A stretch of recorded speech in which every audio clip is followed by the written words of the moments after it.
the Breakfast Club, bitches. Donkey of the day with Charlamagne the God. I don't know why y'all keep letting him get y'all like this. Yes, Donkey of the Day for Thursday, February 16th goes to Patricia Vital, the owner and director of a preschool called Studio Kids Little River, which is a children's daycare in Miami. Now, what does your Uncle Charla always say about the great state of Florida? Say it with me, kids. The craziest people in America come from the Bronx and all of Florida. Okay, and yesterday I forgot to say that about Key West when I gave the Key West business owner named Lloyd Preston Brewer III the biggest hee-haw for killing the young man, Garrett Hughes, rest in peace to him, for peeing on his building. When I went to Key West a couple weeks ago, the people I was with were proudly saying how they aren't like the rest of Florida and they consider themselves disconnected from Florida. And I must have believed them. Okay, but no, all of Florida is going to Florida. But back to this Florida matter at hand. Studio Kids Little River, a children's daycare that is yet another institution that is starting to make me feel like, you know what? Maybe we shouldn't teach race in schools. Before I explain that thought, maybe I should tell you what they decided to do for Black History Month. Let's go to NBC 10 Miami for the report, please. It was the exhale for me. For her, it was the audacity. Anger, disbelief, just in 2023, is this this can't be real. Courtney Politis says she's never had a problem with Studio Kids at Little River. That was until a few days ago. One of my closest friends contacts me, whose son's in the class, and it's like, you won't believe what they just did today. We're told these photos were shared on the preschool's messaging app, captioned Black History Month. We understand these kids are as young as 2 in this class, dressed up like a construction worker, a police officer, a little doctor in the background. All of them in blackface. I immediately text the owner with the pictures, and I'm like, this is racist. Humans are and crazy. She proceeds to respond back with, I'm sorry, ? I don't understand. What's racist? Mom says the photos were shared on Friday, February 3rd. She met with the preschool's director the following Monday. 180 change. Super apologetic.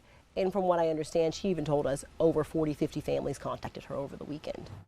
What if she said, at least one of them was a doctor? Shut up. Wow. The preschool put some kids in blackface and then a teacher posted the photos on the school's messaging app. At this point, ignorance is not an excuse for blackface, okay? The N-word and blackface, those are just two things that the refs are going to call every time, okay?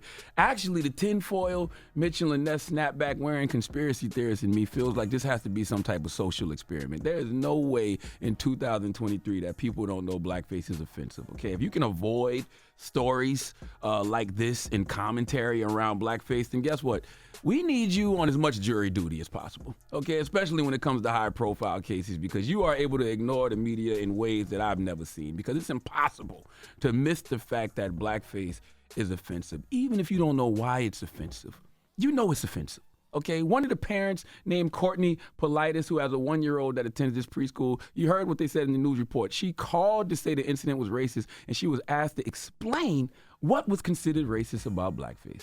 This is why I can lean to not wanting race-related issues not being taught in schools, okay? Let the kids come to school and just learn about universal themes, all right? Teach them math, their ABCs. Leave all race-related stuff to their parents or legal guardians, because it's bad enough that you put the kids in blackface.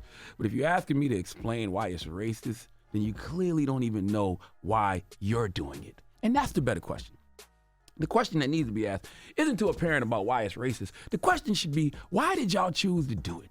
Is there a lesson behind it? Are you teaching the origins of blackface, huh? Are you letting kids know that blackface dates back to the minstrel shows of the mid-19th century, that white performers darkened their skin and wore raggy-ass clothes and did things to their face to look stereotypically black, huh? Huh? Are you telling the kids what a minstrel show is, huh? Well, it's a show that mimicked enslaved Africans who worked on plantations and depicted black people as lazy, ignorant, cowardly, and hypersexual. All to make white people chuckle. All right, black people's trauma, white people's entertainment. That's the Black History Month lesson for your ass. Then you can tie it into how powerful the media and imagery is, because minstrel shows were usually the only depiction of black life that white audiences saw.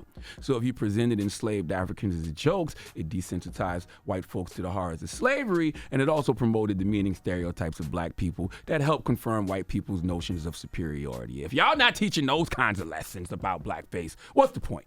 But guess what? I don't want my preschooler learning that kind of stuff. That's too much for them, okay? ABCs, 1, 2, 3s, mom, dad, bingo, bluey.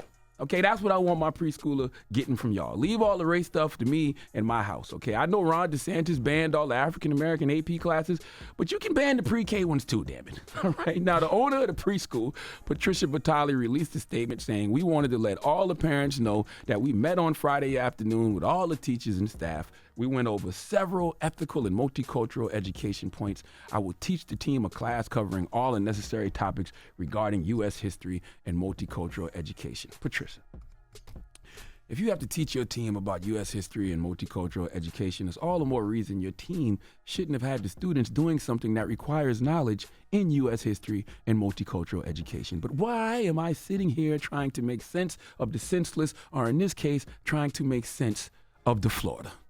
Please give Patricia Batal and everybody at Studio Kids Little River the sweet sounds of the Hamiltones. You are the donkey of the day. You are the donkey of the day. Yeehaw. I don't know what to tell y'all. All right. Well, thank you for that donkey of the day. Mm-hmm. Donkey of the Day is brought to you by the law office of Michael S. Lamonsoff. Don't be a donkey. Dial pound 250 on your cell and say the bull if you've been hurt in a construction accident. That's pound 250 from your cell and say the bull. Wake that ass up. Early in the morning. The Breakfast Club.